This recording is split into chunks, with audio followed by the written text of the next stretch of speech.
দুপুর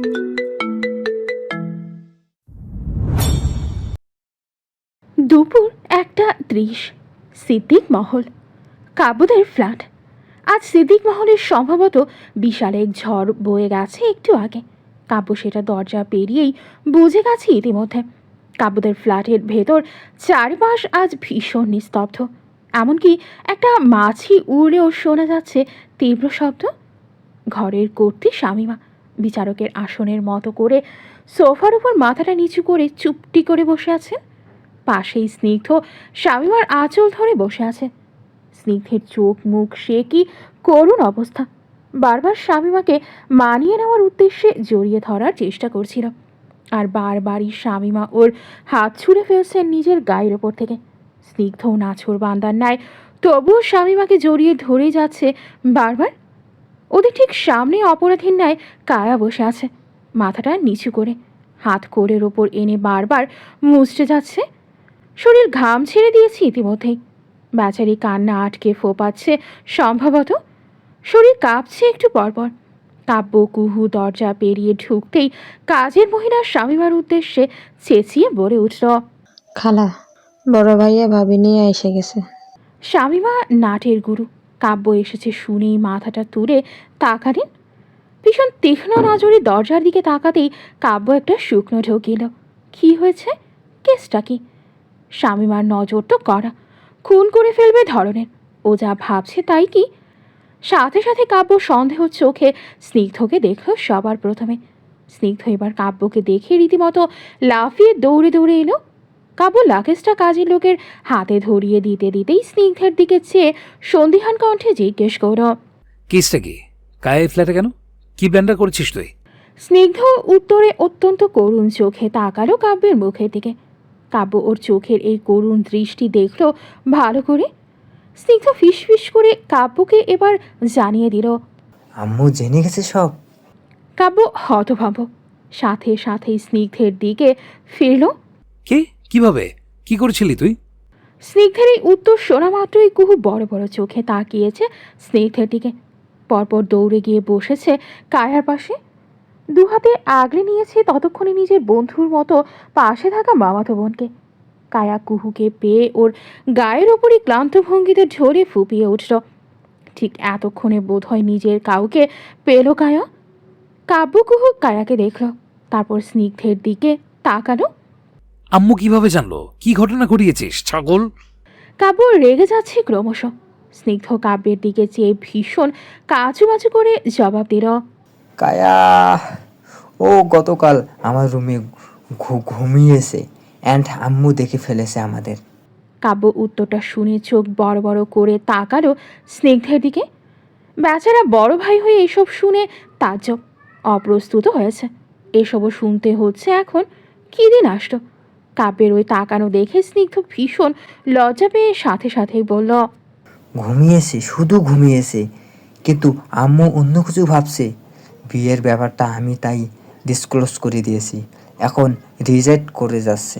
কাব্য সব শুনে স্নিগ্ধের মাথাতে থাপ্পড় দিয়ে দাঁতে দাঁত পিষে বলল, এত কিসের? পরপর থেমে গেল। ছোট ভাই ভাইয়ের স্ত্রী নিয়ে তো আর রাজ্যের মাথায় এসব কথা বলা যায় না। আর কাব্য ভদ্রলোক।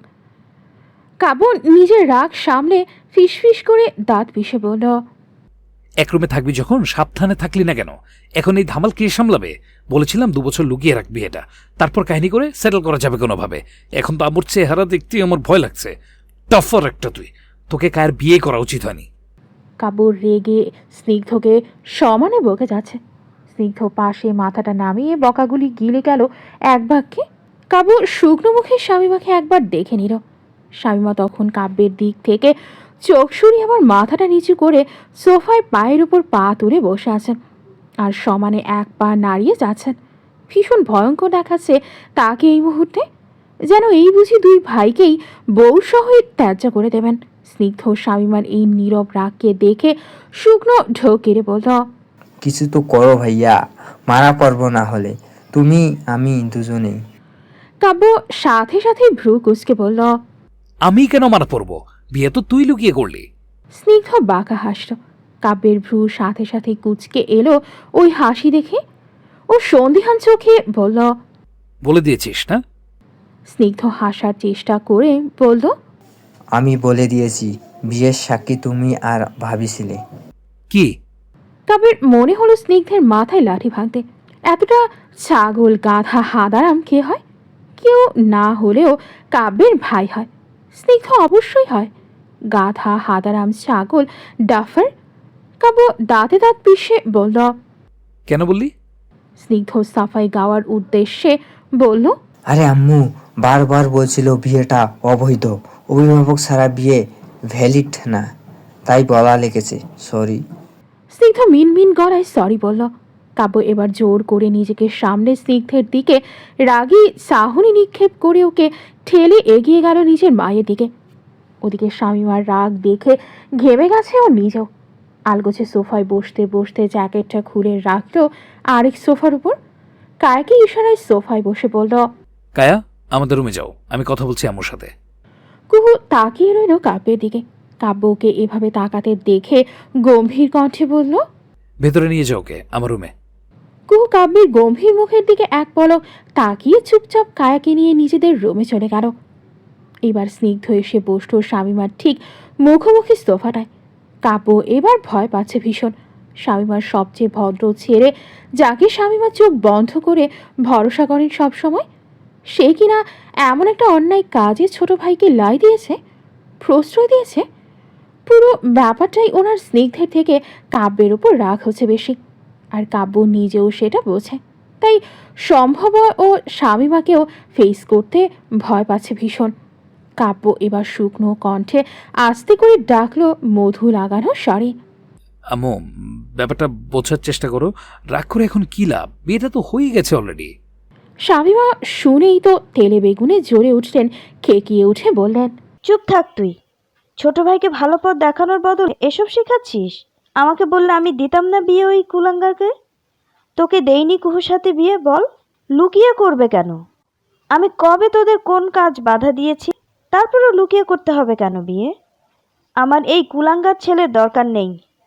বলে শামীমার রাগে মুখ ফিরিয়ে নিলেন দুই ভাই থেকেই। কাব্য দীর্ঘশ্বাস ফেলল।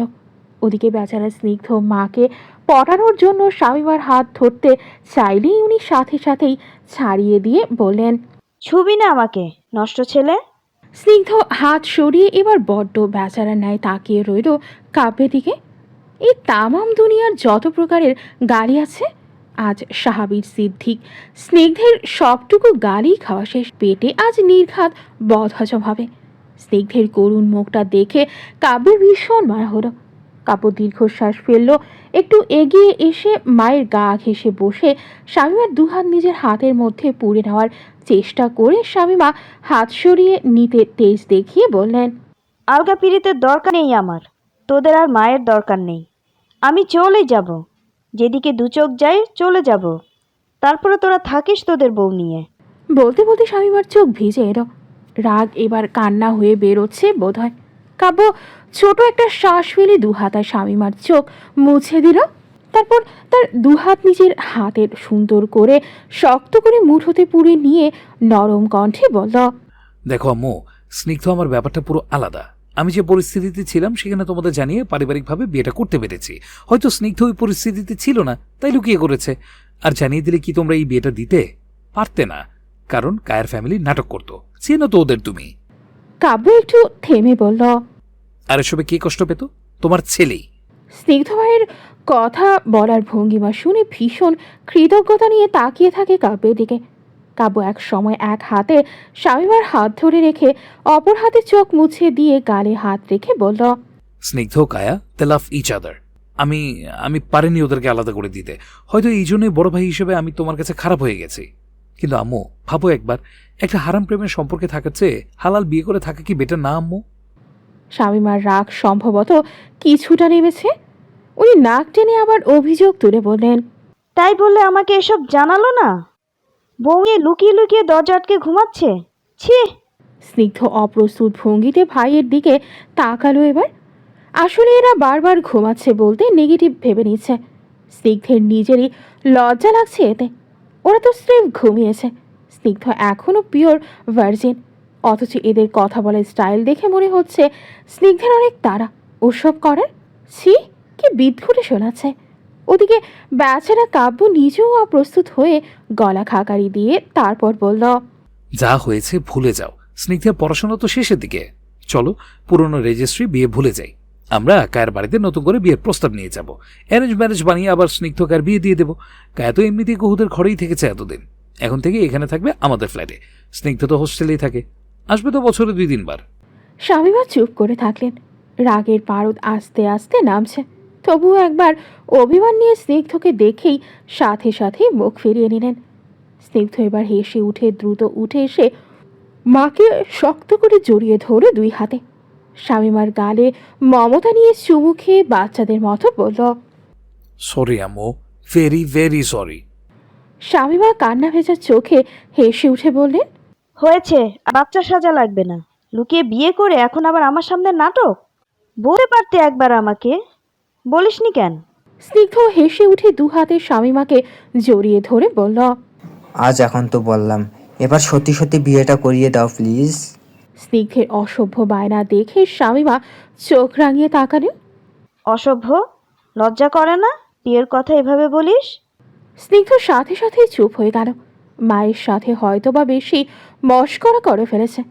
স্নিগ্ধের এমন চুপ হয়ে যাওয়াতে স্বামীমা হেসে উঠে বললেন, তোর বাবা আসুক, কথা বলবো। স্নিগ্ধ তো খুশি লাফিয়ে উঠে স্বামীমাকে জড়িয়ে ধরল। ছেলের পাগলামি দেখে সামলে এবার স্বামীমা কাব্যের দিকে তাকালেন। সামান্য হেসে বললেন, কুহুকে বল কায়াকে নিচে নিয়ে আসতে। আমার একটা শর্ত আছে, এর আগে ওদের দুজনের দেখা সাক্ষাৎ বন্ধ। হালাল হলেও বন্ধ মানে বন্ধ। এখানে কেউ কারসাজি করলে বিয়ে সোজা ক্যান্সেল করে দেবে একদম। কাব্য স্নিগ্ধের দিকে তাকালো। ওর কি মত এতে? স্নিগ্ধ তো সাথে সাথেই রাজি হয়ে বলল, আমি রাজি, তুমি যা বলবে। স্বামীমা আশ্বস্ত হয়ে এবার গলা উঁচিয়ে কুহুকে ডাকলেন। কুহু, তোর দেবরের বউকে নিয়ে আয়। কুহু দরজার সামনেই এতক্ষণ লুকিয়ে লুকিয়ে ওদের কথাই শুনছিল। স্বামীমার ডাকে কাব্য ওদিকে তাকাতেই বেচারি ধরা পড়ে গেল।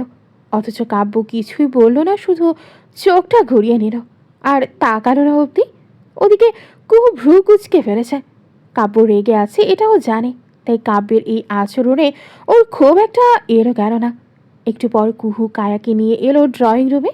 কায়াকে স্বামীমা ডেকে এনে বসালেন নিজের পাশটায়। কায়া তো রীতিমতো কেঁদে কেঁদে চোখ মুখ পুরো ফুরিয়ে ফেলেছে। স্বামীমা ওর চোখ মুছে দিয়ে হেসে বললেন, এত কাদার কি হল? তুই তো কুহুর মতোই আমার নিজের। তোকে আমার ছেলে দিতে আমার একটু আফসোস হবে না। কায়া আর সাথে সাথে অবাক চোখে তাকালো স্বামীমার দিকে। ওর এমন তাকানো দেখে স্বামীমা হেসে ওর থুতনি চেপে মুখটা উঁচু করে হেসে বললেন, বিয়ের পর আমাদের বাড়িতে স্বর্ণ দিয়ে নতুন বউর মুখ দেখার নিয়ম আছে। এই স্বর্ণের নিয়মটা তোদের বাড়িতে গিয়েই পালন করব। তোর বাবার নাম্বার দিস আমাকে, কেমন? স্বামীমার এত সুন্দর মায়া মায়া কথাতে কায়ার বোধ হলো ও বুকের ওপর থেকে যেন কেজি কয়েক বোঝাই কমে গেছে। কায়া হেসে উঠেছে কান্না ভেজা মুখে। সাথে সাথে জড়িয়ে ধরো স্বামীমাকে। পাশ থেকে স্নিগ্ধও জড়িয়ে ধরো একই সাথে। স্বামীমা হেসে দুটোকে 2 হাতে জড়িয়ে ধরে বললেন, সুখে থাক দুটো। কুহু পাশে দাঁড়িয়ে মুগ্ধ চোখে এসব দেখছিল। ওর জীবনের একটা বড় অংশ জুড়ে আছে কায়া। কুহুর জীবনের প্রতিটা আপ ডাউন কায়া নিজের চোখে দেখা। কায়া প্রতিটা কদমে কুহুর পাশে ছায়ার মতো ছিল। কুহুর ডিপ্রেশন থেকে শুরু করে ওর যত মেন্টাল সাপোর্ট দরকার ছিল সে সময় সবটাতেই কায়া ছিল। এই মানুষটা আজ নিজের ভালোবাসার মানুষকে পেয়ে যাবে। ইস, কি সুখ! কায়ার কান্না পেয়ে গেল হঠাৎ। ও আলগোছে চোখের জল মুছে নিল সাথে সাথে। কুহু ওভাবেই কেন যেন কাব্যের দিকে তাকিয়ে রইল। কাব্য ওদের পূর্ণতা দেখে ভেতর থেকে একটা দীর্ঘশ্বাস বেরিয়ে এলো। স্নিগ্ধ কায়া ভালোবেসেছে, একে অন্যকে পেয়েও গেছে আজ। আর কাব্য, ও তো পেয়েও কিছুই পেল না। কুহু ওর সামনে থেকেও থাকলো না। দুজন এতটা কাছাকাছি এসেও মুহূর্তেই 1000 মাইলের দূরত্বে চলে গেল। কাছে থেকে কত কত দূরত্ব ওদের। কাব্যের ভেতরটা পড়তে লাগলো। চুপচাপ ও সোফা থেকে উঠতে উঠতে চোখ গেল কুহুর দিকে। কুহুর দিকে তখনও একইভাবে তাকিয়ে আছে। কুহুকে দেখে কাব্যের মলিন চোখ হয়ে গেল। প্রখর তীক্ষ্ণ রাগী। ও ওভাবেই তীক্ষ্ণ চোখে কুহুকে দেখে পরপর জ্যাকেটটা হাতে তুলে নিজেদের রুমে চলে গেল। কুহু এবার গেল ওর পেছনে নিজেদের রুমে। কাব্যের রুমে ঢুকে জ্যাকেটটা বিছানার উপর ফেলে দিয়ে কাভারের দিকে এগিয়ে গেল। কুহু রুমে ঢুকে দরজা সামান্য আটকে দিয়ে কাব্যের পাশে এসে দাঁড়ালো। কিছুক্ষণ উসখুস করে হঠাৎ নিভু কণ্ঠে বলল, থ্যাংক ইউ। কাব্য কাভার্ড হাতটা ছিল। কুহুর কথাতে একটু থামলো ও পরপর কোনোরূপ জবাব দিল না। হাতটাতেই কাভার্ড যেন ওর পাশে কেউই নেই, কুহুর কোনো অস্তিত্বই নেই। ওদিকে কুহু নিজের মতো বলে গেল, কায়ার এতটা সাপোর্ট দেওয়ার জন্য ধন্যবাদ। আপনি ওভাবে না বোঝালে বড় মা অনেক ভুল বুঝতেন ওদের। আম, আপনি খুব সেনসিটিভলি ব্যাপারটা হ্যান্ডেল করেছেন, দ্যাটস ইমপ্রেসিভ। কুহুর কথা বলার মধ্যেই হঠাৎ ঠাস করে কাভারের দরজা আটকে দিল কাব্য। কুহু তো রীতিমতো চমকে উঠল এই শব্দে। হতভম্ব চোখে কাভারের দরজার দিকে তাকিয়ে দেখে অবাক চোখে আবার তাকালো কাব্যের দিকে। কাব্য কুহুর দিকে তাকালো না, টাওয়ালটা হাতে তুলে অন্যদিকে চেয়ে ভয়ঙ্কর গম্ভীর স্বরে বলল, আমি যা করেছি শুধুমাত্র আমার ভাই আর ভাইয়ের খুশির জন্য করেছি, আর কারোর জন্যই না। বলেই সোজা বাথরুমে চলে গেল। বাথরুমের দরজাটাও বেশ শব্দ তুলেই আটকালো। কুহু স্ত্রী ফ্যাল চোখে তাকিয়ে রইল কাব্যের যাওয়ার দিকে। কাব্য ওর সাথে কথা বলছে না আজ প্রায় 2 দিন। কেন যেন হঠাৎ দীর্ঘশ্বাস বেরিয়ে এলো কুহুর বুক চিরে। হঠাৎ কেন যেন মনে হলো কাব্য আবার আগের মতো হয়ে যাক, ওর পেছনে ঘুরুক। কাব্যের রাগ কেন যেন কুহুর ভালো লাগলো না একটুও। তবুও কুহু নিজের ইগোকে ছোট করলো না, কাব্যের রাগ ভাগালো না। চুপচাপ বেরিয়ে এলো রুম থেকে। বেশ অনেকক্ষণ পর কাব্য বাথরুম থেকে বেরিয়ে আসতেই দেখে কাজের মহিলা অর্থাৎ সুরমা মেয়েটা কাব্যের রুমে ও ড্রয়ারে কিছু খুলছে। কাব্য খালি গায়ে বেরিয়েছিল, ওকে দেখে সাথে সাথে আবার বাথরুমে ঢুকে টি শার্ট পরে এসে বেরিয়ে পড়ো। তুমি এই রুমে কি করছো? সুরমা কাব্যের কথায় রীতিমতো ভূত দেখার মতো চমকে উঠে দাঁড়ালো। কাব্যের তীক্ষ্ণ দৃষ্টিতে আটসাট হয়ে গেল ওর কণ্ঠ। কোনো রকমে বলল। কাব্য শুনল। সুরমার আচরণ কেন যেন ওর কাছে ভালো ঠেকলো না। এত কাঁপছে কেন এই মেয়ে, যেন চুরি করতে গিয়েই ধরা খেয়েছে। কাব্য গম্ভীর স্বরে কঠিনভাবে বলল, আমি একা থাকলে কখন এই রুমে আসবে না, কুহু বা আম্মু রুমে থাকলেই আসবে। যাও এখন। সুরমা বলার সাথে সাথেই প্রাণ বাঁচিয়ে রীতিমতো পালিয়ে এলো কাব্যের রুমটা থেকে।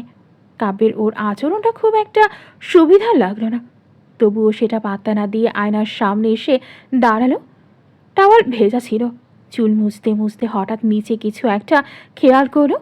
একটা চার্জার, ড্রেসিং টেবিলের নিচে ঢুকিয়ে রাখা একটা অদ্ভুত টাইপের চার্জার, সকেটে ঢোকানো। মনে হলো মাত্রই কিছু একটা চার্জ করা হচ্ছিল এখানে। কাব্য চার্জারটা দেখলো, তারপর সকেট থেকে সেটা খুলে এনে রীতিমতো হাতে নিয়ে নেড়ে চেড়ে দেখলো। এটা অবশ্যই কোনো মোবাইল বা ল্যাপটপের চার্জার না, এটা অন্য কিছুর চার্জার। কেমন যেন অদ্ভুত একটা চার্জার। দেখে তো মনে হচ্ছে কিছু একটা চিন্তা করে কাব্য মোবাইল হাতে তুলে গুগল করল। তারপর কাব্যের ভ্রু কুঁচকে এলো। অর্থাৎ এটা ওর পিঠ পিছে এসব চলছিল ওর রুমে। 1 সপ্তাহ পর দুপুর 2:30, প্রতাপপুর গ্রাম। এই মুহূর্তে সিদ্দিক বাড়ির প্রতিটি সদস্য বসে আছে কবিতার বাবার বাড়ি অর্থাৎ কায়ার বাবার সামনে। কায়ার বাবা মোস্তফা গম্ভীর মুখে মাথাটা নিচু করে কিছু একটা ভাবছেন। উনার পাশে তোফাজ্জল অর্থাৎ অদিতির বাবা চুপ করে বসে আছেন। ঠিক বসে আছেন বললে ভুল হবে, মূলত উনি বারবার তীক্ষ্ণ চোখে স্নিগ্ধকে পরখ করে যাচ্ছে। বেচারা স্নিগ্ধের গলাটাই বুঝি এবার শুকিয়ে আসছে। স্নিগ্ধ সেই যে মাথাটা নামিয়েছে, ভুল ক্রমেও আর তোফাজ্জলের চোখের দিকে অবধি তাকায়নি। আজ অদিতি ধ্রুব এসেছে এখানে। ওরা এসেছে দাওয়াত পেয়ে। গ্রামের মেয়ে অদিতিকে থাকতে বলেছেন ওর মা, আর ধীর ভীষণ জেদ করছিল নানা যাবে, তাই ওর জেদেই আসতে হয়েছে। ধ্রুব অদিতির ছেলেটা এত দুষ্টু, কিন্তু নানা তোফাজ্জলের কাছে আসলেও শান্ত হয়ে যায়। গম্ভীর মুখে দুজন তখন গল্প করে যায়। দুনিয়ার যত গুরুত্বপূর্ণ আলোচনা ধীর কথা বলে অনর্গল। তোফাজ্জল ওর এইসব আজগুবি আবিষ্কারের গল্পের ভীষণ মনোযোগী, আগ্রহী শ্রোতা। এই মুহূর্তে ছেলেটা তোফাজ্জলের কোলে বসে তার ঘন সাদা দাড়িতে হাত দিয়ে খেলে যাচ্ছে। তোফাজ্জলের অবশ্য এতে বিরক্তি নেই, উনি বারবার নাতিকে ধরে ধরে টেনে আনছেন। এত নড়ছে ছেলেটা, এক বুঝি পড়ে গেল কোল থেকে। অদিতি বসার ঘরে ধীরকে নিতে এসেছিল। ধীর সকালেও নাস্তা করেনি, খাওয়ানো লাগবে ওকে। এসে দেখে ধীর ভীষণ মনোযোগী হয়ে নানার মতোই সবাইকে তীক্ষ্ণ নজরে দেখার অ্যাক্টিং করছে। অদিতি এসে তোফাজ্জলের পাশে দাঁড়ালো। আপা ও খাবে। তোফাজ্জল তাকালেন ধীরের দিকে। না না ভাই, কে আসো যাও। ধীর শুনে নাছর বান্দার ন্যায় তোফাজ্জলের গলা জড়িয়ে ধরে জেদ দেখালো। অদিতি ছেলেকে চোখ রাঙিয়ে কিছু বলতে যাবে, পাশ থেকে ধ্রুব আটকালো। থাকুক, দুপুরে আমার সাথে বসিয়ে খাইয়ে দেব, তুমি ভেতরে যাও। ধীর তো খুশিতে নেচে বাবাকে থামস আপ দেখালো।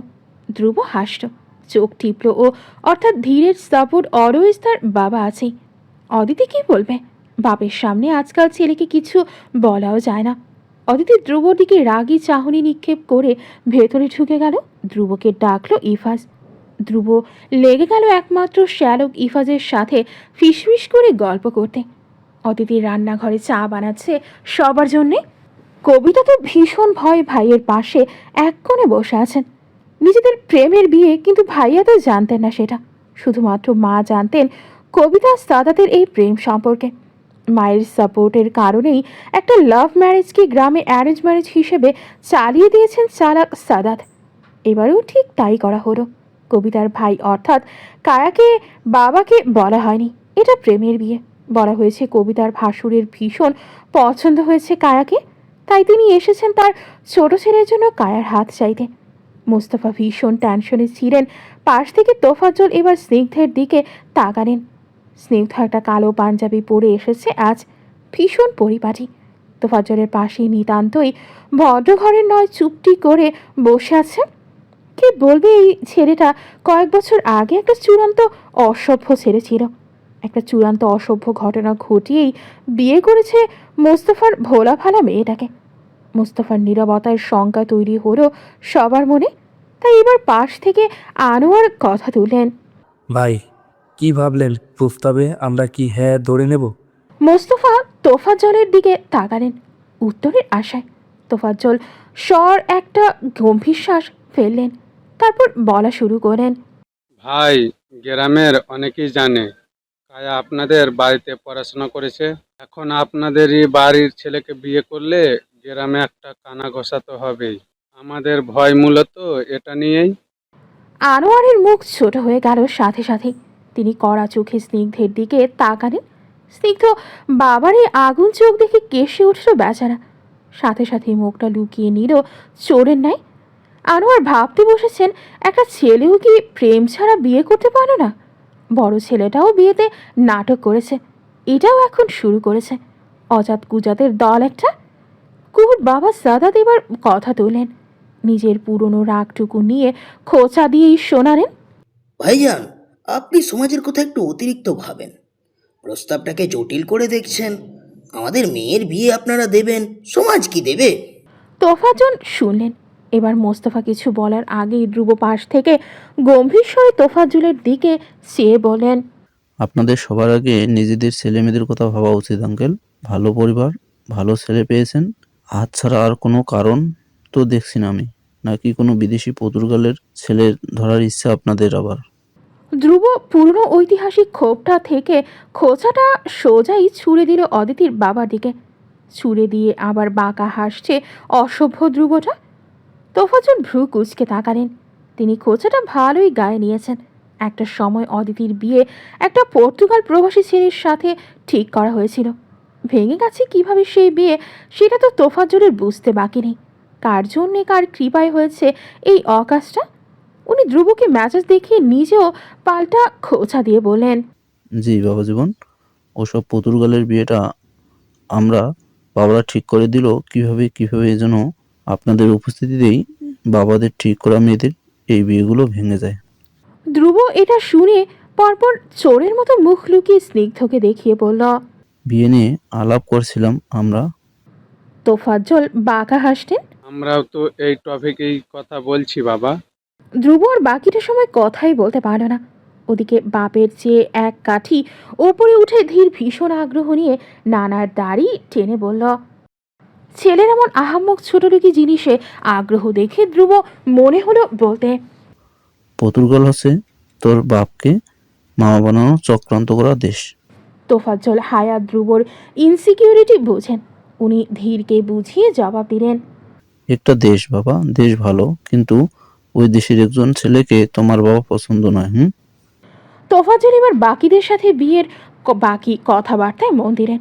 কথাবার্তার অনেক শেষে মোস্তফাকে কানে কানে কিছু বললেন তোফাজ্জল। মোস্তফা তোফাজ্জলের বলার শেষে সবার দিকে চেয়ে ভীষণ আপ্লুত কণ্ঠে জানিয়ে দিলেন, ঠিক আছে, এই বিয়েতে রাজি আমরা। সাথে সাথেই স্নিগ্ধ অবাক হয়ে তাকালো মোস্তফার দিকে। ওর চোখে রাজ্যের বিস্ময়। পড়ার ফ্যালফেল করে তাকালো পর্দার ওপাশে থাকা কায়ার দিকে।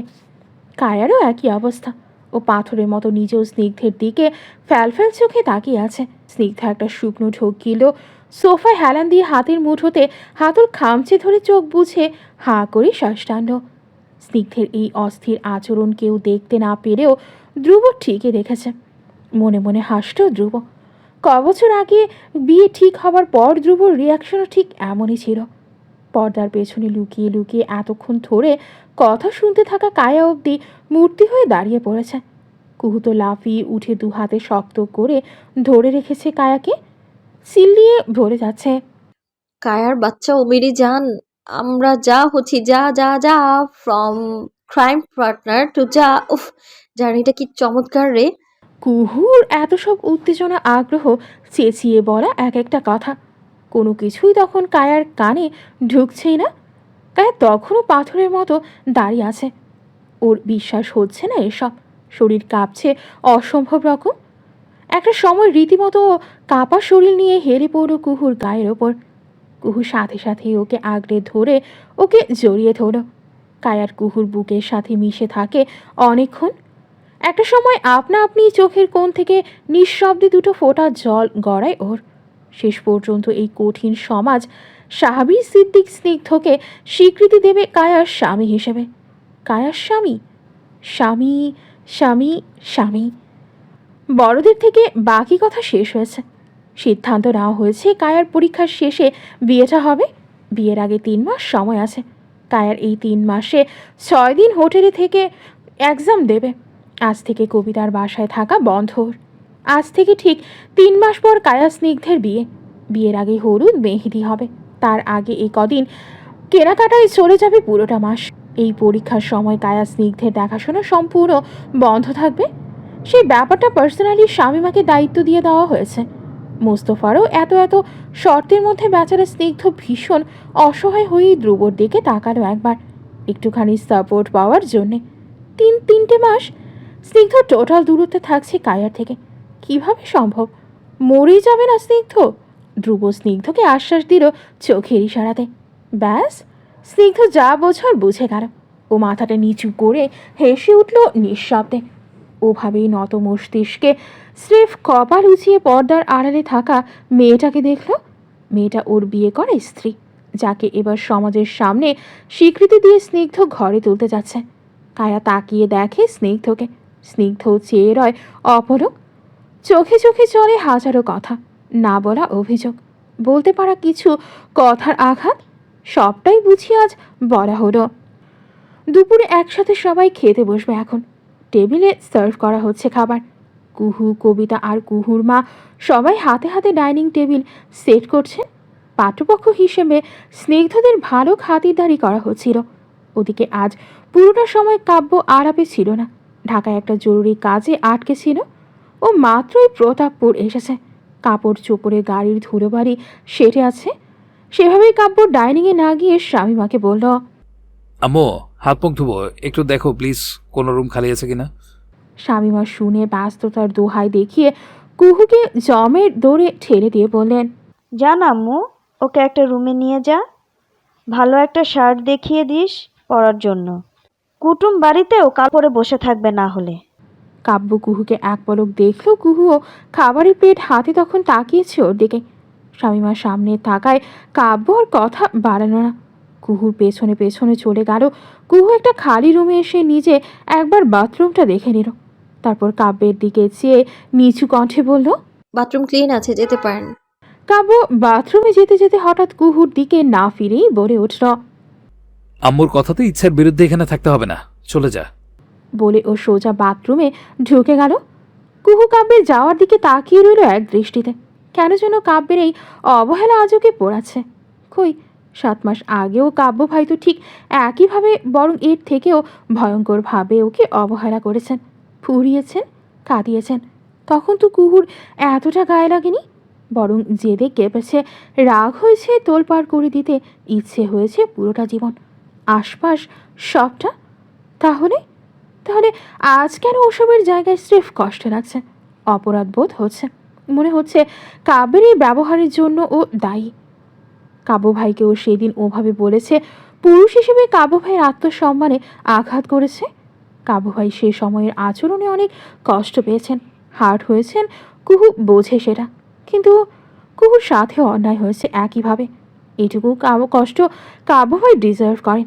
পরপর কুহু নিজেকেই উল্টো প্রশ্ন করে, আর তুই তুই কি ডিজার্ভ করিস? কাবু ভাইকে অবহেলা করে আঘাত করে তুইও কি ভালো আছিস? একটা সুন্দর সংসার তোকে হাতছানি দিয়ে ডাকছিল, তুই কুহু সেটা নিজের হাতে সেই সংসারের গলা টিপে মেরে ফেলেছিস। কুহুর মাথাটাই ধরে যাচ্ছে, আর ভাবতেও বড্ড বেশি ক্লান্ত লাগছে। ও দীর্ঘশ্বাস ফেলে কাব্যের ব্যাগ থেকে একটা sky blue polo T shirt বের করে রাখলো বিছানার ওপর। খানিক পর কাব্য বেরিয়েছে, গলায় পেছন থেকে সামনে ঝোলানো সাদা টাওয়ালটা, বুকটা উদম এখনও। এই উদম পুরুষালী শরীরটা দেখা মাত্রই কুহুর বুকটা কেঁপে উঠল কিছু সময়ের জন্য। মনে পড়ল হঠাৎ সেদিন রাতে কাব্য এভাবেই হয়তো খালি গায়ে কুহুর সাথে ছিল। এই উদম গায়ে এই কুহুর সাথে লেপ্টে থেকে ছুঁয়েছে কুহুকে। ইস, হঠাৎ অবচেতন মনে কুহুর আফসোস হতে লাগলো। কি হতো ওই রাতটায় কুহুর মাতলামো হঠাৎ করে শেষ হয়ে গেলে, কুহু একটু হলেও হুঁশে থাকলে। জীবনের প্রথম রাতটা কাব্যের সাথে এতটা দুর্বিষহ কাটতো না তাহলে। আর কুহুর ছোট চড়ুই পাখির সংসারটাও এভাবে ওর চোখের সামনে ধুকে ধুকে মরতো না। আচমকা কুহু নিজের হুঁশে ফেরে। রাত কিসের রাত? ওই ধরনের কোনো রাতের অস্তিত্ব নয় কুহুর জীবনে। কাব্য ভাইয়ের সাথে ওই রাত কুহু স্বেচ্ছায় কাটায়নি। কাব্য ভাই দোষী এখনো, ভুলে যায়নি কুহু, আর না ভুলবে কোনোদিন। কুহু কাব্যের জন্যে কষ্ট পাওয়া কমিয়ে গেল। আপনার টি শার্ট এটাই পরবেন। বলে ও পোলো টি শার্ট প্যান্ট বিছানায় রেখে পালিয়ে বেরিয়ে যাবে। তাড়াহুড়োতে হঠাৎ পালঙ্কের কোণায় লেগে পায়ে একটা সজোরে ব্যথা পেল। রীতিমতো ব্যথায় চিৎকার করে উঠল বেচারি। পায়ে হাত চেপে পিছিয়ে গিয়ে আর্তনাদ করে উঠল। কাপড় টি শার্টটা সবে হাতে নিয়েছিল পরবে বলে। কুহুর আর্তনাদ শুনে রাগটুকু নিমিষেই মাথা থেকে চলে গেল। দ্রুত টি শার্ট ফেলে এগিয়ে আসলো।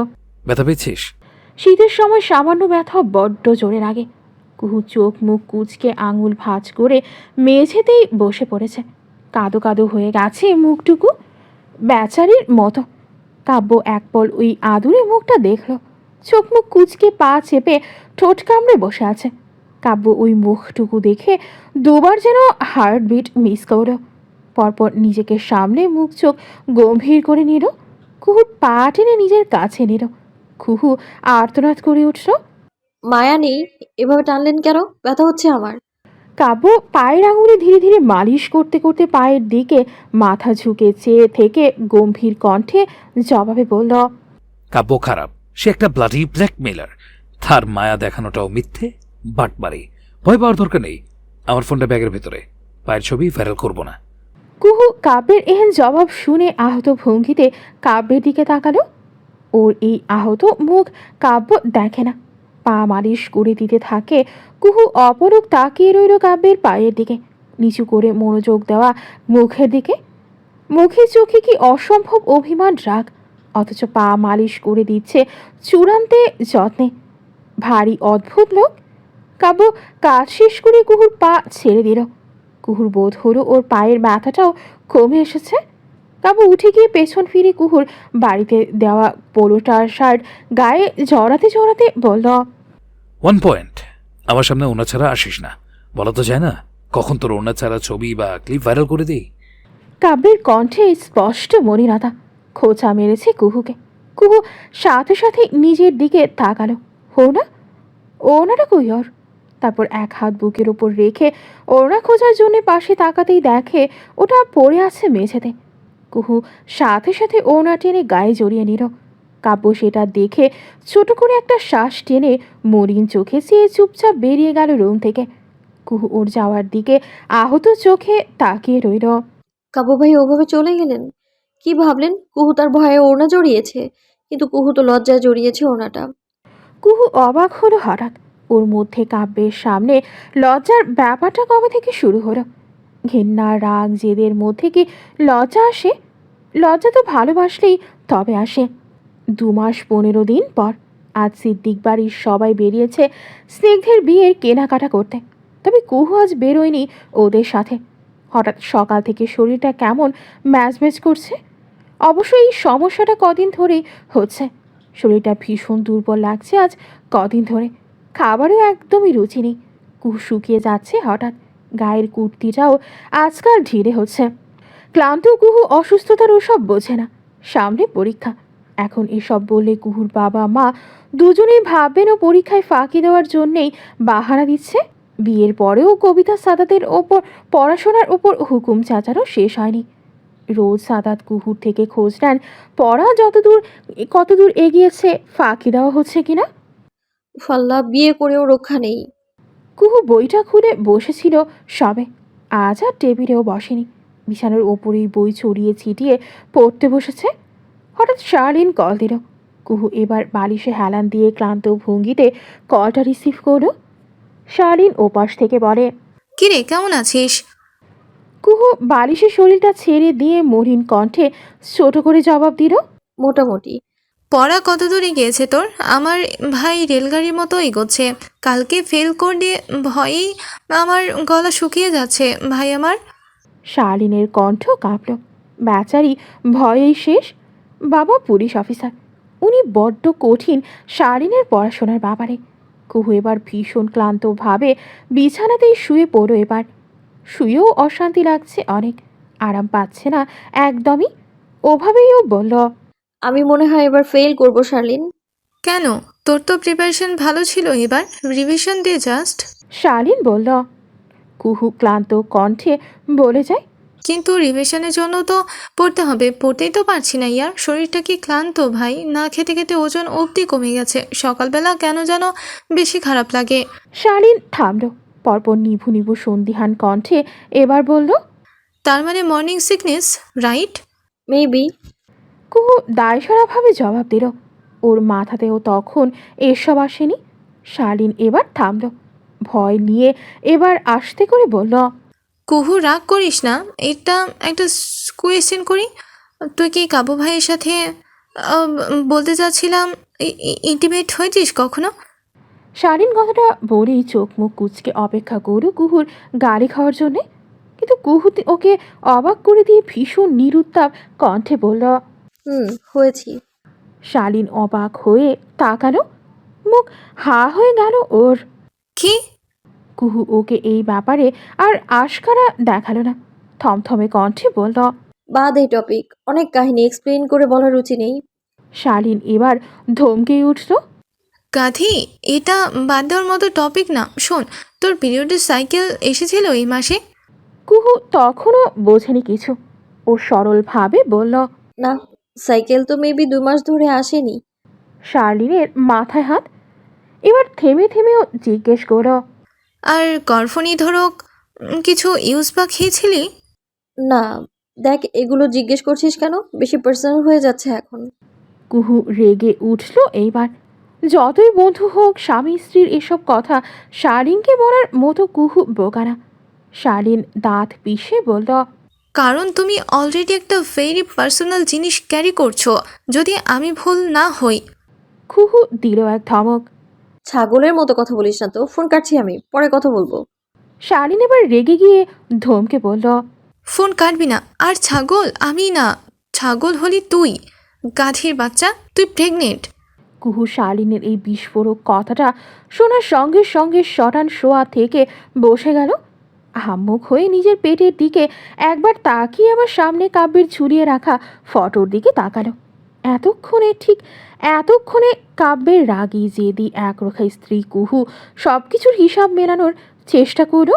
এবার এতক্ষণে কুহু শালিনের এই বিস্ফোরক কথাটা শোনার সঙ্গে সঙ্গে শটান শোয়া থেকে বসে গেল। হাম্মুখ হয়ে নিজের পেটের দিকে একবার তাকিয়ে আবার সামনে কাব্যের ঝুলিয়ে রাখা ফটোর দিকে তাকালো। ঠিক এতক্ষণে কাব্যের রাগী জেদি একরোখায় স্ত্রী কুহু সব কিছুর হিসাব মেলানোর চেষ্টা করো এবার। এতক্ষণে ওদিকে কুহুকে একদম চুপ হয়ে যেতে শুনে শালীন ফোনের ওপাশ থেকে বারবার ভীষণ উচ্ছ্বাস, চূড়ান্ত আগ্রহ নিয়ে একের পর এক বলে যাচ্ছে, কুহু তুই শুনছিস? একবার টেস্ট করানো দরকার। কিট লাগবে? কিট লাগবে না? আচ্ছা সমস্যা নাই, কিট আনছি আমি, 5 মিনিট দে আমারে। কুহু তখনও নিশ্চুপ। শালীন এবার থামল, পরপর কুহুকে শাসিয়ে উঠে বলল, কুহু খবরদার উল্টাপাল্টা কিছু ভাবলে। শুনছিস আমি কি বলছি? বাচ্চাটা তোরও, কিছু করবি না ওকে। আমি আসছি, অলরেডি বেরিয়ে পড়েছি আমি। কুহু কিছু না বলে শালীনকে থম করে রেখে আলগোছে ফোনটা কেটে দিল। ওর মাথাতে তখন ঘুরপাক খাচ্ছে বাচ্চাটা তোরও। কুহু একইভাবে ফোন হাতে নিয়ে একদৃষ্টিতে দেয়ালে বড় ফ্রেমে করে ঝুলিয়ে রাখা কাব্যের ফটোটার দিকে চেয়ে রইল। ছবিতে কাব্য শামীমার কাঁধ ধরে দাঁড়িয়ে আছে, শামীমার আরেক পাশে কুহু মুগ্ধ চোখে কাব্যের মুখের দিকে মাথা তুলে তাকিয়ে আছে। ওর ঠোঁটে লাজুক হাসি আরও ছড়াচ্ছে কি সুন্দরভাবে। ওই মুগ্ধ চোখ কাউকে ভালোবাসত তখন, আজ বাসে না। ভালো না বাসলে এই বাচ্চা? বলা হয় বাচ্চা নাকি স্বামী স্ত্রীর ভালোবাসার প্রমাণস্বরূপ আসে। কুহু কাব্য ভাইয়ের ভালোবাসা আছে আদৌ? হয়তো আছে, হয়তো কি কুহু তো এখনও ভালোবাসে তার কাব্য ভাইকে। কিন্তু ও যে অভিমান কুহুকে বানিয়ে দিয়েছে হার্টলেস, পাথরের মতো শক্ত। একটা সময় কুহু নিজের অজান্তেই জামার উপরে পেটের উপর আলতো করে হাতটা ছোঁয়ালো। কেন যেন কেঁপে উঠল সাথে সাথেই। এই পেটের ভেতর সত্যি কি কেউ আছে? একটা বাচ্চাটা কুহু কাব্যের। কিন্তু এখন কেন ও এলো? এখন তো তার বাবা মায়ের মধ্যে কিছুই ঠিক নেই, কিছুই না। পায়ের তলায় পিষে মরছে তার বাবা মায়ের চোরাবাড়ির সংসারটা। এখন কেন ও এলো? কুহুর হাউমাউ করে কাঁদতে ইচ্ছে হচ্ছে এবার। পাগলের মতো ফোনটা দ্রুত হাতে তুলে কাব্যের নম্বরে কল দিতে গেল। পরপর হাতটা কাঁপতে কাঁপতে গিয়ে থেমে গেল। কাব্য ঢাকায় নেই, মূলত বাংলাদেশেই নেই, একটা অজানা কারণে লন্ডনে গেছে। কুহু জানে না কেন সেখানে যাওয়ার পর কুহুর সাথে যোগাযোগ নেই। কুহু এবার ইচ্ছে করেই যোগাযোগ করেনি। আর কেন করবে? লন্ডন কেন গেছে? কুহু কি বোঝে না? উর্মি আছে তো সেখানেই। কুহু ফোনটা বিছানার ওপর ছুঁড়ে ফেলে পেট খামচে ধরে দু হাতে, অস্থিরভাবে বলে যায়, আমার বাচ্চা, বাচ্চা তোর তোর এখন আসা উচিত হয়নি। কেন আসলি? কেন? পরপর আবার বলতে থাকে, সব দোষ আমার, আমিই দোষী। আমারই সতর্ক থাকা উচিত ছিল। রাগের মাথায় এমন একটা রাতের পর কেন মেডিসিন নিলাম না আমি? উফ, কি করে ফেললাম আমি এটা? পাগলের মতো প্রলাপ বকছে কুহু। হয়তোবা কুহুর বড্ড আফসোস হচ্ছে আজ। কাকে পাবে ও এমন একটা মুহূর্তে? কি করা উচিত ওর? কুহু জানেও না। ও শুধু জানে ওর কেমন একটা পেট মোচড়ানো অনুভূতি হচ্ছে। চারপাশটাই গুড়িয়ে দিতে ইচ্ছে করছে। ভালো লাগছে না, একটুও ভালো লাগছে না। চোখের সামনে নিজের সংসারটাকে এভাবে ভাঙতে দেখে, ভেসে যেতে দেখে কুহু যখন পাগল প্রায়, তখন শালীন দৌড়াতে দৌড়াতে এলো। কলিং বেল কয়েকটা একসাথে বাজলো। কুহু উঠে দরজা খুলে দিল। শালীন কুহুকে সামনে পেয়ে এতক্ষণে রীতিমতো কুহুকে শক্ত করে জড়িয়ে ধরে লাফিয়ে উঠে বলতে থাকে, ইয়ার I am so happy for you. কুহুর শরীর শালীনের সাথে জড়িয়ে আছে, অথচ মুখটা নিষ্পাপ। শালীন অনর্গল কথা বলে নিজের খুশি প্রকাশ করছে, অথচ কুহু কিছু বলছেও না। অনুভূতিহীন স্রেফ শুনে যাচ্ছে শালীনের কথাগুলো। শালীন ওভাবে কুহুকে ভোতা থাকতে দেখে সরে দাঁড়ালো। কুহুর পেটের দিকে একবার তাকিয়ে আবার সন্ধিহান চোখে ওর মুখের দিকে তাকিয়ে বলল, বাচ্চাটা কিছু করিসনি তো? কুহু শূন্য তাকিয়ে রইল শালীনের দিকে। কুহুকে ওভাবে নীরব থাকতে দেখে শালীন এবার ভয় পেয়ে যায়। কুহুর হাত ঝাঁকিয়ে বলল, কথা বল, কিছু করিসনি তো আবার? কুহু এবার এতক্ষণে জবাব দিল অনুভূতিহীন, না, কিছু করিনি, ও আছে। শালীন যেন হাফ ছাড়ল। পরপর কুহুর হাতে কিট ধরিয়ে দিয়ে বলল, টেস্ট করে আয়, রুলস লেখা আছে প্যাকেটে। বলেই ঠেলে ঠুলে কুহুকে পাঠিয়ে দিল বাথরুমে। 10 মিনিট পর বেরিয়ে এলো কুহু, হাতে কিট। একবারও ওই কিটের দিকে তাকায়নি কুহু, সেভাবেই তুলে দিল শারিনের হাতে। শারিন অপেক্ষা করছে রেজাল্টের জন্যে। ভীষণ চিন্তিত ও, কি আসে কিটে কে জানে। কুহু বিছানায় বসে আছে, শালিন কিট হাতে রুমের মধ্যে পায়চারি করছে। খানিক পর কিটে দুটো লাল দাগ দেখার সাথে সাথেই লাফিয়ে উঠল শারিন। আল্লাহ আল্লাহ, এসেছে এসেছে দুটো দাগ। কুহু দেখ কুহু, দুটো দাগ। বলেই খুশিতে ঝাঁপিয়ে উঠে কুহুকে কিট দেখালো শারিন। কুহু নিষ্প্রাণ কণ্ঠে জিজ্ঞেস করল, দুটো দাগ তার মানে কি? শারিন কুহুর মাথায় চাপড় দিয়ে বলল। তার মানে তুই প্রেগনেন্ট, গাধি। শারিন হাঁটু গেড়ে বসে শক্ত করে জড়িয়ে ধরল কুহুকে। কুহু একদম চুপ, একটা কথাও উচ্চারণ করেনি, কোনো উচ্ছ্বাসও দেখায়নি বাচ্চাটাকে নিয়ে। শারিন ছেড়ে দিয়ে কুহুর গালে হাত রাখল। কুহুর স্পর্শতে ফ্যালফ্যাল চোখে তাকায় শারিনের মুখের দিকে। কুহুর বোকা শোকা মুখের দিকে চেয়ে নরম কণ্ঠে বোঝায়, দেখিস কুহু, এই বাচ্চাটা তোদের দুজনকে খুব কাছে নিয়ে আসবে। তোর ভাঙাচোরা সম্পর্ক এবার ঠিক হয়ে যাবে আমার মনে হচ্ছে। কুহু ফ্যালফ্যাল চোখে শালির দিকে তাকিয়ে থাকে। খানিক পর থেমে থেমে বলল, আর আর যদি না হয় সেটা, বাচ্চাটা একটা অসুস্থ সংসারে যদি আসে? শালিন এবার থমকালো, পর মুহূর্তে হাসার চেষ্টা করে বলল, নেগেটিভ ভাবছিস কেন? সব ঠিক হয়ে যাবে কুহু, তুইও এবার পাগলামি কমিয়ে দে, অন্তত বাচ্চাটার জন্য ভাব কুহু। একবার কাবু ভাইয়ের সাথে সব মিটিয়ে নেওয়ার চেষ্টা তো কর। তোকে কষ্ট দিয়ে তাকে কষ্ট দিয়ে তুই নিজেও কি ভালো আছিস? ওদিকে উনি কষ্ট পাচ্ছে আর এদিকে তুই। কুহু তাকিয়ে থাকে শালিনের হাতে ধরা কিটটার দিকে। পরপর তাচ্ছিল্য হেসে বলে, একটা বাচ্চা, আমার আর কাব্য ভাইয়ের বাচ্চার কতটা শখ ছিল। একটা সময় আমার ছোটবেলায় ভাবতাম আমার বাচ্চা কাব্য ভাইকে বাবা ডাকবে, প্রেগনেন্সিতে আমি বড্ড ন্যাকামো করব, আর কাব্য ভাই সিনেমার নায়কদের মতো আগলে রাখবে না আমায়। বলেই কুহু শব্দ করে হাসতে থাকে। আগলে রাখা ন্যাকামি, হ্যাঁ। পরপর আচমকা ঝরঝর করে কেঁদে ফেলে কুহু। শালিন অবাক হয়ে কুহুকে চেপে ধরে। কুহু কাঁদতে কাঁদতে বলল, আমার অসহ্য লাগছে সব। এই পেটে নিষ্পাপ বাচ্চাটাও এখন আমার অসহ্য লাগছে শার্লিন। আমার এই জীবন চাই না, আমি বাঁচতে চাই আগের মতো। কেন পারছি না বলতো, কেন? একটু থেমে ক্লান্ত স্বরে কুহু জবাব চাইল কারোর থেকে। সবসময় আমিই কেন শার্লিন, আমিই কেন, বলতে পারিস? শালিন সাথে সাথে কুহুর মাথাটা চেপে নিজের ঘাড়ে রাখল। মাথায় হাত বুলিয়ে দিতে দিতে ধীরে ধীরে বলে যায়, একবার নত হলে কিছু হয় না কুহু, হয়ে যা নত।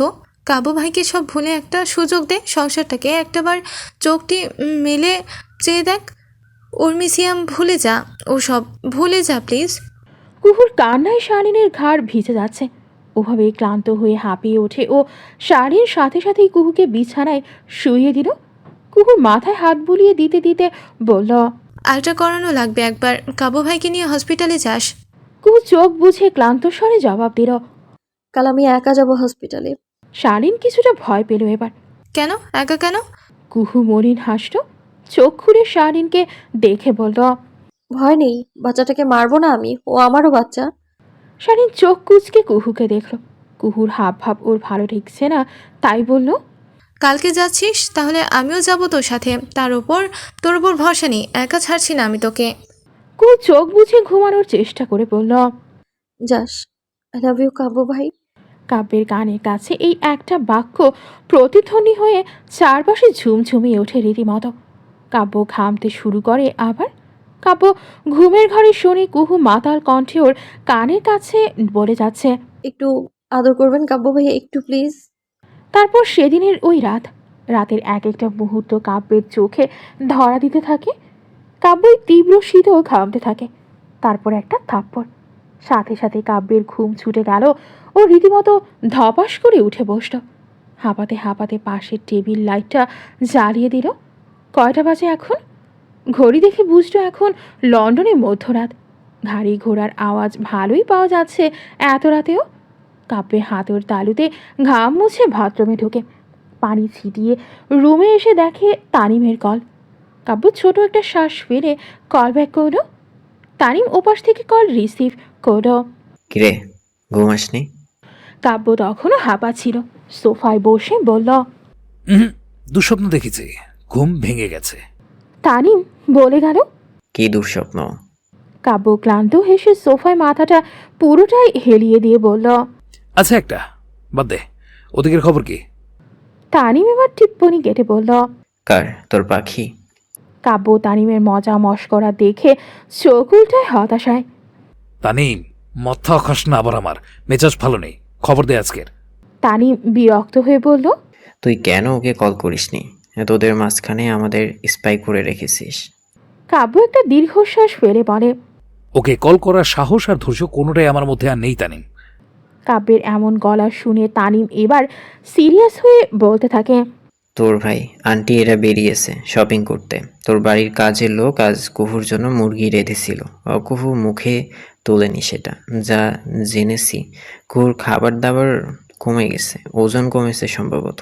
আবার আজ হুট করে শার্লিন তোদের ফ্ল্যাটে গিয়েছিল। দু বান্ধবী অনেকক্ষণ জোরাজুরি করে কিসব বলছিল, শোনা যায়নি, তবে ইমোশনাল ছিল ওরা। বাকিটা আজ আর জানতে পারিনি। কাব্য ভেবে যায়, বিড়বিড় করে বলে যায়। ইমোশনাল কি কথা বলতে পারে এরা? কুর খাওয়া দাওয়া কমে গেছে কেন? আম্মু কি দেখেন এসব? কল দেওয়া লাগবে একটা আম্মুকে। তানিম কোনো রকমে শুনে বলল। তোর বউয়ের তো আবার অতি ইমোশনাল, এটাও অবাক হওয়ার কোনো ব্যাপারই না। তোর বউ তো হুদাই কাঁদে, খাওয়া কমিয়ে দেবদাসী হয়ে যায় মাঝে মধ্যে। টেনশন নিস না, এখন সেরকম কেস হবে হয়তো। কাব্য কেন যেন ব্যাপারটা উড়িয়ে দিতে পারল না। কুহুর শরীর খারাপ নয়তো? কাব্যের মনটা উসখুস করে ওঠে হঠাৎ। তানিম জিজ্ঞেস করে। কবে আসছিস? কাব্য নিজের ভাবনায় লাগাম টানে দীর্ঘশ্বাস ফেলে জবাব দিল। 5 দিন লাগবে। আরো 5 দিন? হে খোদা, গায়ে হলুদে থাকবি তো? তানিম জিজ্ঞেস করে। কাব্য জবাব দিল। হলুদের দিনই আসবো। আর প্রমাণ ওগুলো? তানিম গম্ভীর কণ্ঠে জানতে চাইল। কাব্য হাসল এ যাত্রায়। আরাম করে সোফায় এক হাত মেলে দিয়ে বাঁকা হেসে জবাব দিল। এবার ওগুলো সঙ্গে করেই উনার কাছে যাব, তারপর শুরু করব আমার খেলা। অনেক ঘুরিয়েছে না আমাকে নিচের পেছনে, এবার ওর পালা। তানিম হেসে ওঠে। কুহুর কপালে আসলে শনি নামছে। মেয়েটা নিজেই এত ভুল বুঝেছে, শুনলে লজ্জায় পড়বে, দেখিস আফসোস করবে অনেক। কাব্য শূন্য জবাব না দিয়ে এক দৃষ্টিতে মানিব্যাগে থাকা কুহুর হাস্যোজ্জ্বল ছবিটার দিকে তাকিয়ে রইল। একটা সময় বৃদ্ধাঙ্গুল দিয়ে ছবিটায় কুহুকে ছুঁয়ে দিতে দিতে হঠাৎ মুখটা বাড়িয়ে চুমু খেয়ে বসল ছবিটায়। গ্রিন কেয়ার হাসপাতাল, ঢাকা। কুহুর নগ্ন পেটে জেল ক্রিমের ওপর ধীর ভঙ্গিতে মনোযোগ দিয়ে ট্রান্সডিউসার ঘোরাচ্ছেন ডক্টর মিতা। পাশেই কুহুর হাতটা শক্ত করে চেপে ভীষণ আগ্রহী চোখে মনিটরের দিকে তাকিয়ে আছে শালীন। ট্রান্সডিউসার দিয়ে যতবার একটু গভীরে চাপ দিচ্ছেন মিতা, চোখ মুখ কুচকে ফেলছে বারবার। আর সেই সাথে শালীনের হাত আরও শক্ত করে চেপে ধরছে। মিতা এবার হাসলেন। ট্রান্সডিউসার ঘুরিয়ে ঘুরিয়ে কুহুকে দেখাতে লাগলেন। মিসেস কাব্য, এই দেখুন আপনাদের বেবি, দেখতে পাচ্ছেন? কুহু এবার ব্যথা অস্বস্তি ভুলে চোখ খুলে ভীষণ আগ্রহে তাকালো মনিটরের দিকে। একটা অস্পষ্ট অসম আকৃতি কিছু ঘুরছে ডিসপ্লেতে। কুহু সাথে সাথে অবাক হয়ে শালীনের দিকে তাকালো। শালীন হেসে উঠে কুহুর ছুঁড়ে হাত বুলিয়ে দিয়ে বলল। দিস ইজ ইউর বেবি, তোদের বাচ্চা, এটা তোর পেটেই বড় হবে। ফিলিংস অ্যামেজিং না? কুহু চোখ টলমল করে উঠল, মাথা নেড়ে আবার তাকালো ডিসপ্লের দিকে। অতি আগ্রহ অবাক হওয়ার কারণে কুহু এবার ভীষণ বাচ্চা সুলভ প্রশ্ন করে বসে ডাক্তারকে। ছেলে না মেয়ে ডক্টর? ডক্টর হেসে বললেন। আপনার কি চাই? কি প্ল্যান করেছিলেন আপনারা? কুহু চুপ হয়ে গেল। প্ল্যান?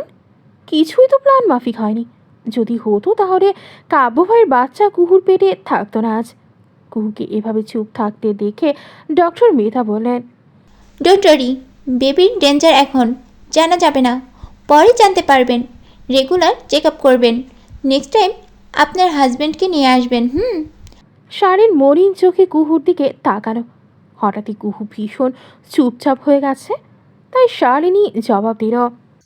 ওর হাজব্যান্ড দেশের বাইরে, এখন এলে উনিই নিয়ে আসবেন। ডক্টর মিতা কিছু মেডিসিন লিখে দিলেন। কুহুকে অনেক রকম পরামর্শ দিলেন। কুহু শুধু চুপচাপ শুনে গেল। ডক্টর মিতা বললেন। মিসেস কাব্য, টেনশন নেবেন না, হাজব্যান্ড দূরে থাকলে এসব একটু মন খারাপ হয় স্বাভাবিক। আমার হাজব্যান্ডও আমেরিকাতে ডিগ্রির কাজে ব্যস্ত, আমাদের দুজনের মন খারাপ একই। কুহু মাথা তুলে তাকিয়ে দেখলো ডক্টর মিতার দিকে। ওনার চোখ মুখ ঠিকরে লাজুক কিছু সুখের আলো ঝরছে।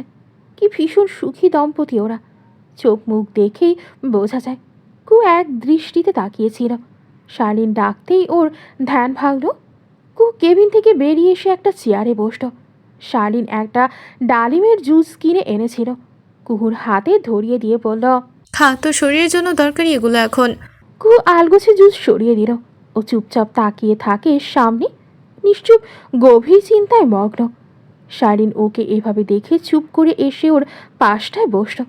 একটা দীর্ঘশ্বাস ফেলে কুহুর কাঁধে আলতো করে হাত রাখতেই হঠাৎ একইভাবে সামনে তাকিয়ে কুহু বলে ওঠে ভীষণ নিথর ভঙ্গিতে, শার্লিন, আমার আমার বাচ্চার ভবিষ্যৎ কি? শালীন শূন্য। পরপর জুস ধরে রাখা হাতটা নামিয়ে শান্ত স্বরে বলল, তুই কি চাস? কোনো ভবিষ্যৎ চাইছিস? কুহু এবার ঘাড় ফিরিয়ে শালীনের দিকে তাকালো। শালীন ভ্রু উঁচিয়ে জিজ্ঞেস করে আবার, বল কি চাইছিস তুই? কুহু চোখ ঘুরিয়ে আল্ট্রাসাউন্ড রিপোর্টের দিকে তাকালো।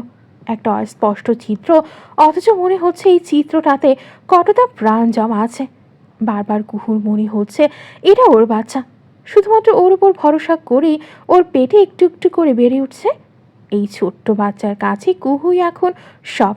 কুহু ওর মা, ও ভরসা করে আছে ওর মা এখানে ওর জন্য একটা সুন্দর পৃথিবী তৈরি করছে।